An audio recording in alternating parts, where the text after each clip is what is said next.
Morning students, welcome in our YouTube channel. आज हम carbon के अपरूपों में जो है अगला प्रकार कार्बन के अपरूपों का जो है क्रिस्टलीय अपरूपों के बाद में जो अक्रिस्टलीय अपरूप है उनके बारे में जो है हम डिस्कस करेंगे। देखिए, जो अक्रिस्टलीय अपरूप है वो कार्बन के अपरूपों का जो दूसरा प्रकार है अक्रिस्टलीय अपरूप, यानी कि नॉन क्रिस्टलाइज्ड एलोट्रॉप्स। तो देखिए, सबसे पहले हमको पता होना चाहिए कि जो अक्रिस्टलीय अपरूप है वो कहते किसे हैं। तो सबसे पहले हमको पता होना चाहिए कि ऐसे अपरूप जिनकी जो ज्यामितीय संरचना जो होती है, जिनकी ज्यामितीय संरचना निश्चित नहीं होती है, यानी कि जिनका जो संरचना है वो संरचना जब निश्चित नहीं होती हो, या फिर मैं यूं कहूं कि इनका जो पैटर्न जो है वो सुव्यवस्थित नहीं होता हो, तो ऐसे अपरूप जो है वो कहलाते हैं अक्रिस्टलीय अपरूप, नॉन क्रिस्टलाइज्ड एलोट्रॉप्स। अब अगली बात हम इसके एग्जाम्पल की करें तो देखिए, हमने जो क्रिस्टलीय अपरूप लिए थे उनके अंदर जो है हमने डिस्कस किया था कि हीरा, ग्रेफाइट, फुलरीन, ग्राफीन, इनके बारे में हम जो है पूरा का पूरा विस्तार से बात की हमने। अब जो है इनके एग्जाम्पल लेते हैं अक्रिस्टलीय अपरूपों में। तो देखिए, अक्रिस्टलीय अपरूप है, अक्रिस्टलीय अपरूपों के अंतर्गत मुख्य जो आते हैं वो कोयला, जी हाँ, कोयला, कोक, चारकोल, कज्जल आदि जो है वो इसके अंतर्गत आते हैं। सबसे पहले हम अब जो है बात करते हैं कोयला की। जी हाँ, कोयला, जिसे हम अंग्रेजी में COAL कोल कहते हैं। देखिए, कोयले की जब बात करें तो देखिए, आज से हजारों लाखों वर्ष पूर्व, यानी कि प्राग ऐतिहासिक जो काल था, प्राग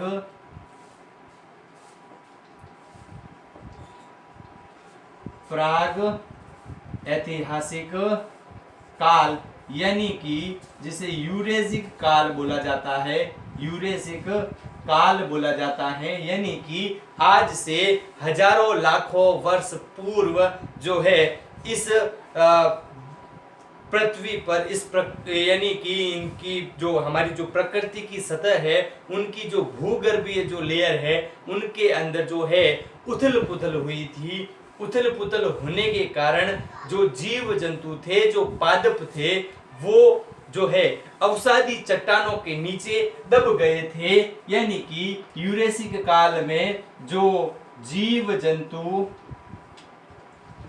जो पादप थे, वो अवसादी चट्टानों के नीचे दब गए थे। जब दबे रहे तो जो है एक प्रकार से उनका टेम्परेचर जो है वो हाई होता गया, और इन अवसादी चट्टानों के नीचे दबी हुई इनका जो जीव जंतु और पादपों में जो है देखिए, ऊपर से दाब और नीचे से ताप जो है, यानी कि जो ये पादप और जीव जंतु नीचे चट्टानों के नीचे दबे हुए थे, इनके ऊपर क्या हुआ, ऊपर से तो इनको दाब लगा और नीचे से इनको ताप लगा। तो इस कारण से जो है जो प्रक्रिया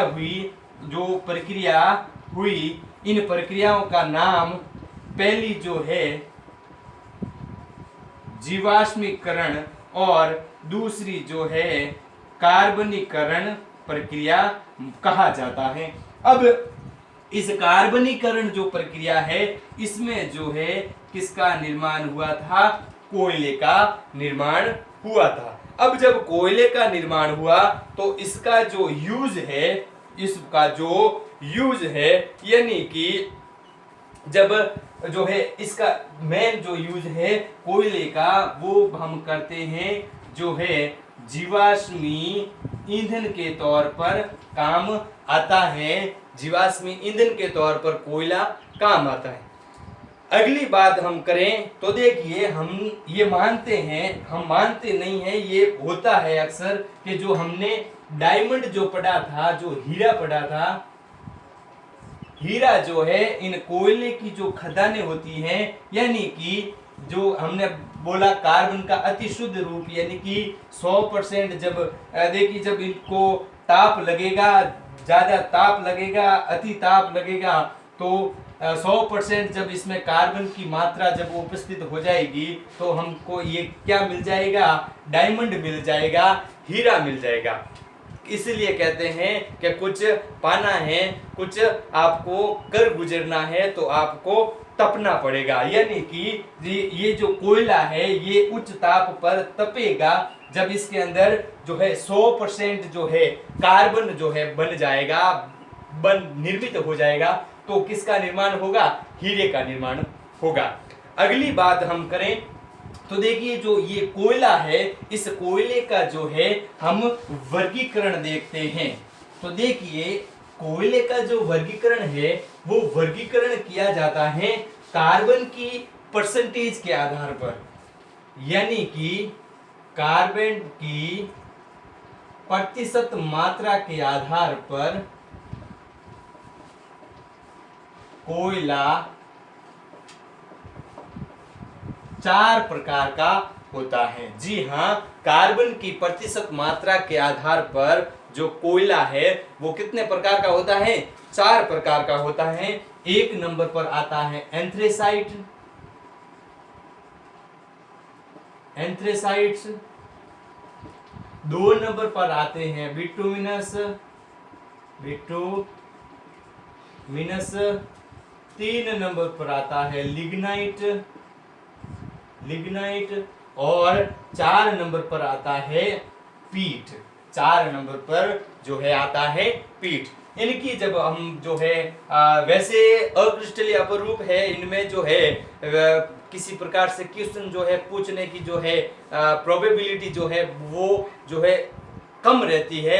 ज्यादातर जो क्वेश्चन है वो क्रिस्टलीय जो अपरूप पढ़े, हीरा, ग्रेफाइट जो है उनके जो विभिन्न प्रकार के टाइप्स पढ़े, उनमें से पूछे रहने की आशंका रहती है।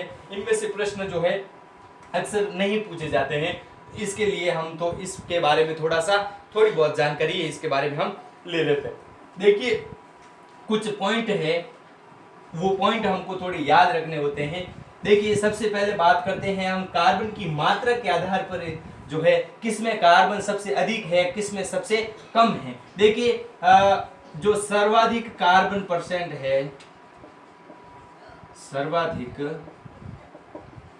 कार्बन प्रतिशत वो है वो किस में पाया जाता है, एंथ्रेसाइट में पाया जाता है, एंथ्रेसाइट्स में पाया जाता है। अगली बात हम करें कि वो है ये तो सर्वाधिक कार्बन परसेंटेज की बात हुई। अगली बात करते हैं जो है निम्नतम कार्बन प्रतिशत की, निम्नतम कार्बन प्रतिशत की। तो ये बात आती है कि पीट में जो है कार्बन की प्रतिशत मात्रा बिल्कुल कम, यानी कि सबसे कम पाई जाती है। तो हम इसको जो है घटते क्रम में जब व्यवस्थित करें, जब इनको जो है घटते क्रम में व्यवस्थित करें तो देखिए एंथ्रेसाइट, बिटुमिनस और लिग्नाइट और पीट, एंथ्रेसाइट, बिटुमिनस, लिग्नाइट और पीट, इनको जब घटते क्रम में व्यवस्थित करें कार्बन की परसेंटेज मात्रा के आधार पर, तो देखिए सबसे अधिक एंथ्रेसाइट्स में, उससे कम बिटुमिनस में, उससे कम लिग्नाइट में और उससे कम पीट में। यानी कि ये जो है ये क्या है, घटता क्रम है कार्बन की परसेंटेज मात्रा का।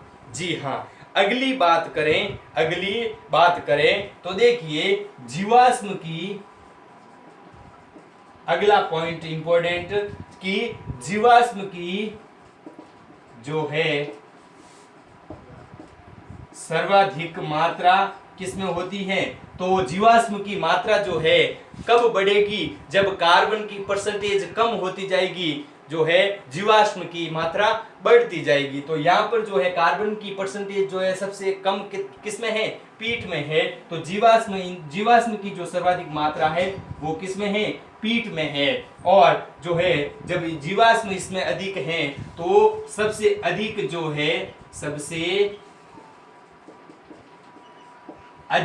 है प्रदूषण कौन फैलाता है? सबसे अधिक प्रदूषण कौन फैलाता है? तो सबसे अधिक प्रदूषण भी पीट ही फैलाता है। सबसे अधिक प्रदूषण पीठ फैलाता है। और अधिक अगली बात करें, ये हमने जो है दो प्रकार जो है विभिन्न जो है टॉपिकों के बारे में बात की। अगली बात करते हैं दहन क्षमता। तो दहन क्षमता की बात करें तो देखिए कि जो दहन क्षमता है वो सर्वाधिक किसमें होगी और जो है निम्नतम किसमें होगी? तो जो दहन की क्षमता यानी कि जलने की जो क्षमता है वो सर्वाधिक जो है वो होती है सबसे पहले एंथ्रासाइड में, यानी कि कार्बन की मात्रा अधिक, दहन की क्षमता अधिक। जी हाँ, कार्बन की मात्रा अधिक, दहन की क्षमता अधिक। तो बात करते हैं दहन क्षमता। तो दहन क्षमता जो है सबसे अधिक किसकी होती है? एंथ्रासाइड की होती है। और कार्बन जो है कम, यानी कि दहन की क्षमता कम, तो निम्नतम जो क्षमता होती है दहन की वो किसकी होती है? पीट की होती है। सबसे निम्नतम क्षमता जो है वो किसकी होती है? पीट की होती है। तो हम इसको भी यदि हम घटते क्रम में व्यवस्थित करें तो हम इसको इस प्रकार से कर सकते हैं कि ABLP, यानी कि एंथ्रासाइड, बिटुमिनस, लिग्नाइट और पीट। तो सबसे अधिक दहन क्षमता एंथ्रासाइड की, उससे कम बिटुमिनस की, फिर उससे कम लिग्नाइट की और सबसे कम जो है पीट की। अब हम अगला जो है इसका टॉपिक लेते हैं। देखिए जो है सबसे अधिक कार्बन की मात्रा, सबसे निम्नतम कार्बन की मात्रा, उसके बाद में सबसे जीवाश्म की जो है सबसे सर्वाधिक मात्रा, और दहन क्षमता के बाद में हम जो है अगला टॉपिक लेते हैं कि सबसे, यानी कि अगला टॉपिक सबसे गहरा कोयला, यानी कि भूगर्भ की जो है सबसे डीपेस्ट में अंदर पाया जाने वाला जो कोयला है वो कौन सा है? एंथ्रासाइट्स है। और अगली बात हम करें कि जो है सबसे निचली सतह पर जो पाए जाने वाला जो कोयला है, सबसे निचली सतह पर पाए जाने वाला जो कोयला है वो भी कौन सा है? एंथ्रासाइट्स हैं। अगली बात एक और हम करते हैं कि जो ये लिग्नाइट जो है, लिग्नाइट जो कोयला है, इस कोयले को हम एक प्यारा सा नाम करके तंग करते हैं। इसे कहा जाता है भूरा कोयला। जी हाँ, भूरा कोयला नाम से इसको जाना जाता है। अब बात आती है कोयले के उपयोगों की। तो कोयले का जो उपयोग है वो उपयोग देखिए, जो औद्योगिक जो प्रक्रम होते हैं, इंडस्ट्रियल जो प्रोसेसिंग जो होती है उनके अंदर जो है किया जाता है। तो देखिए सबसे पहले हेडिंग उपयोग, और उपयोग पहला है कि इनका उपयोग, यानी कि कोयले का जो उपयोग है वो उपयोग इनका किया जाता है किसमें? इनका उपयोग किया जाता है औद्योगिक प्रक्रमों में। औद्योगिक प्रक्रमों में कोयले का जो है उपयोग किया जाता है। दूसरा इसका उपयोग है कि इसका उपयोग जो है कोयला जल संयंत्रों में इसका उपयोग किया जाता है। किसके लिए? विद्युत उत्पादन के लिए किया जाता है। विद्युत उत्पादन के लिए कोयले का उपयोग किया जाता है। अगली बात आती है और एक नए टॉपिक की, यानी कि कोयला जो है हमने डिस्कस किया। अगली बात आती है कोक की। जी हाँ, कोक। कोक के बारे में जो है सबसे पहले हमको पता होना चाहिए कि इसको प्राप्त कैसे करते हैं। तो कोक को जो है भंजक आसवन विधि द्वारा इसको जो है प्राप्त किया जाता है। भंजक आसवन विधि किसकी? तो कोयले का भंजक आसवन किया जाता है, यानी कि भंजक आसवन करते समय जो वायु की अनुपस्थिति में ये जो है प्रक्रम किया जाता है, और या फिर कहें कि वायु की अनुपस्थिति या फिर सीमित मात्रा में ऑक्सीजन देकर के इसको जो है किसको? कोक को प्राप्त किया जाता है। और कोक जो है एक काले रंग का पाउडर होता है, और इनका उपयोग जो है वो किया जाता है ईंधन में, उद्योगों में। तो अगली बात करते हैं हम कोक की।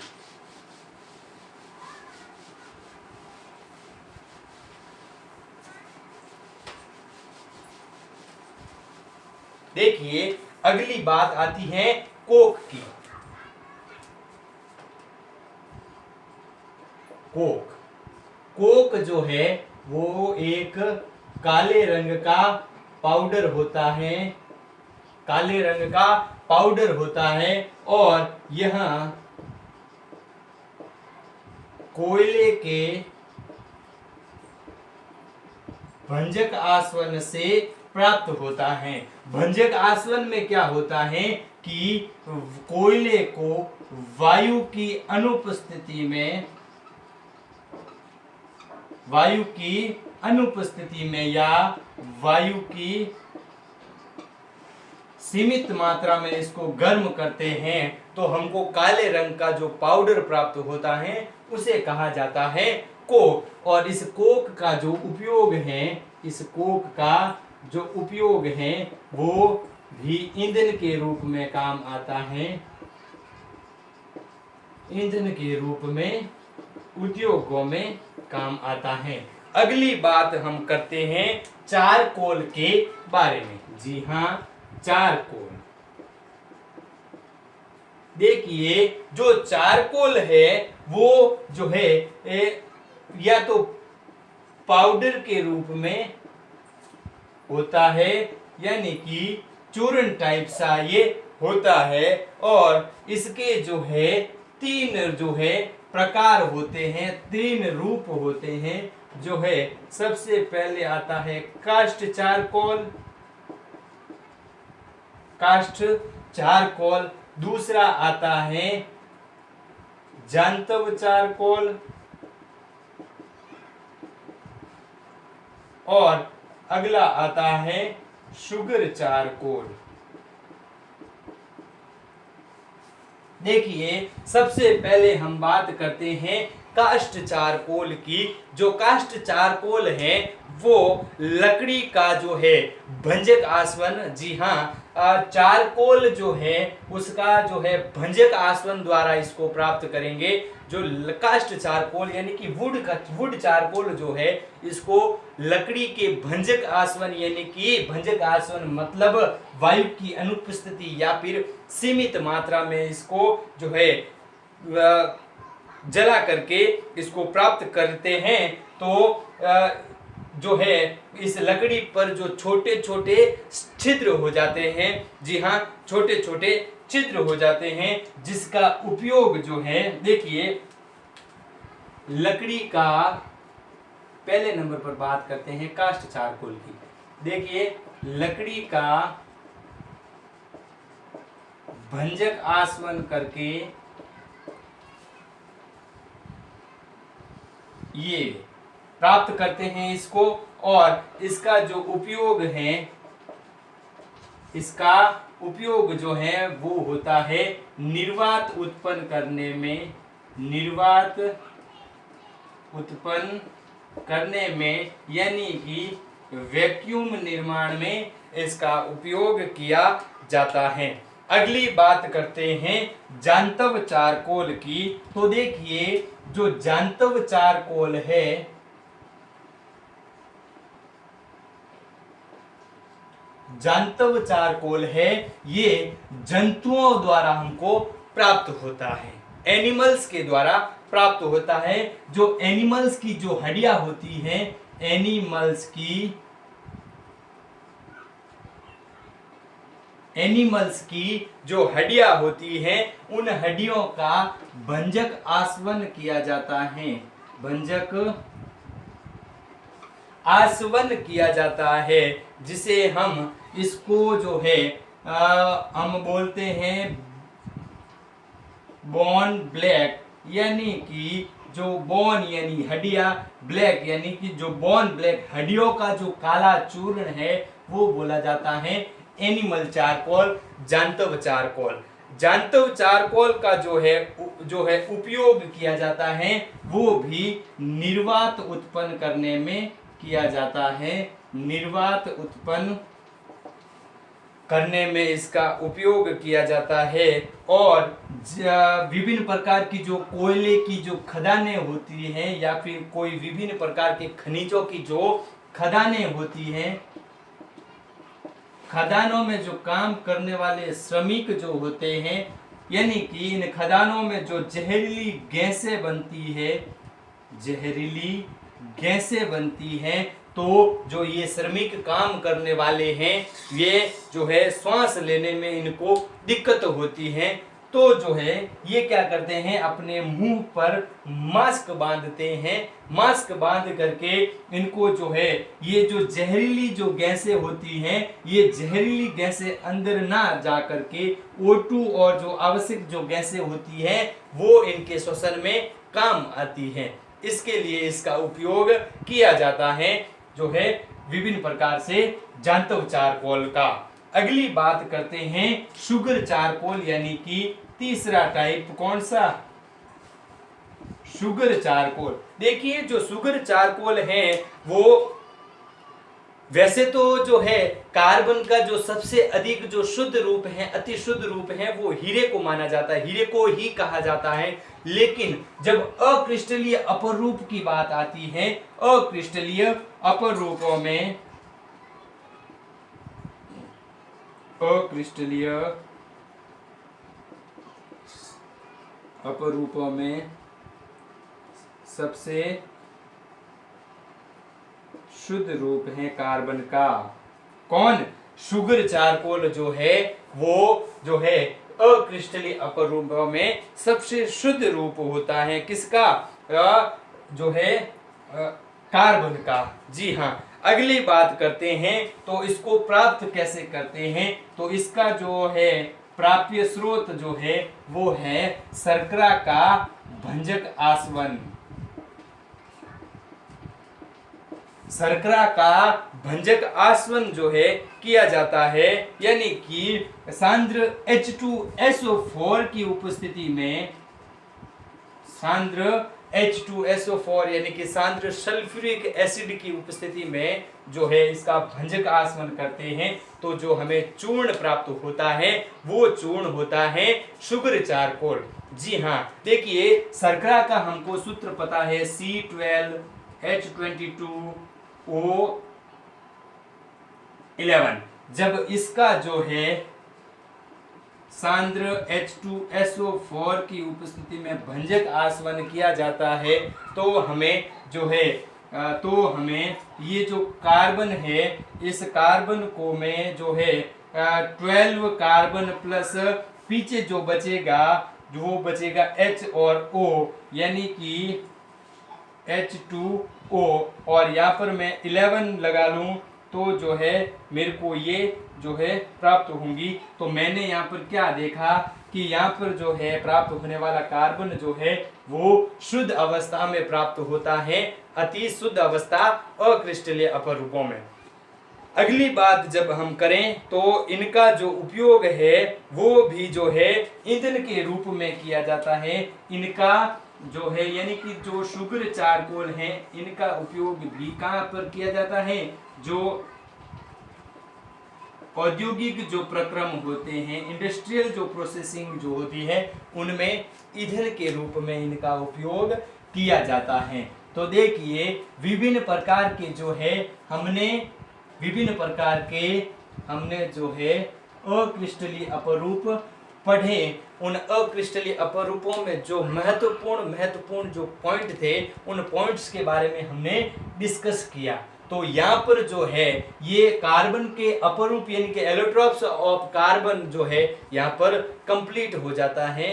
अब हमारा जो कार्बन एंड इट्स कंपाउंड का जो टॉपिक है यानी कि इसके कार्बन का अपरूप जो टॉपिक है वो कार्बन एंड इट्स कंपाउंड के अंतर्गत आने वाला टॉपिक है। अगला जो हमारा टॉपिक होगा वो कार्बन एवं उनके यौगिक के ही अंतर्गत यानी कि उसका ही एक टॉपिक है, यानी कि दैनिक जीवन में जो काम आने वाले विभिन्न प्रकार के कार्बनिक यौगिक हैं, ऑर्गेनिक कंपाउंड्स जो है विभिन्न जो है हमारे दैनिक जीवन में काम आने वाले हैं, उनके बारे में हम विस्तार से बात करेंगे। जैसे CFC या फिर उनको फ्रियोन कहा जाता है, ऐसे जो है विभिन्न प्रकार के CNG है, ऐसे करके जो है इनको टर्न किया जाता है, वो हम अगले सेशन में जो है अगले सेशन में आपके सामने लेकर आएंगे। तो वक्त हो चुका है आपसे विदा लेने का। देखिए अब तक यदि आपने हमारे चैनल को सब्सक्राइब नहीं किया है तो देखिए इसका फ़ायदा लेने के लिए हमारे जो चैनल जो है जीत क्लासेस बेरू जोधपुर, इसको आप सब्सक्राइब कीजिए और ज़्यादा से ज़्यादा विद्यार्थियों तक इसका लाभ पहुंच सके, इसके लिए इसको जो है शेयर कीजिए और मेरे को इससे आप जो है प्रोत्साहित कीजिए। हमारी वीडियो जो आती है उस वीडियो को आप लाइक कमेंट शेयर करके जो है हमको ज़्यादा से ज़्यादा प्रोत्साहित कीजिए। जी हाँ, तो अब वक्त हो चुका है विदा लेने का। तो बहुत बहुत धन्यवाद, बहुत बहुत आभार, थैंक यू।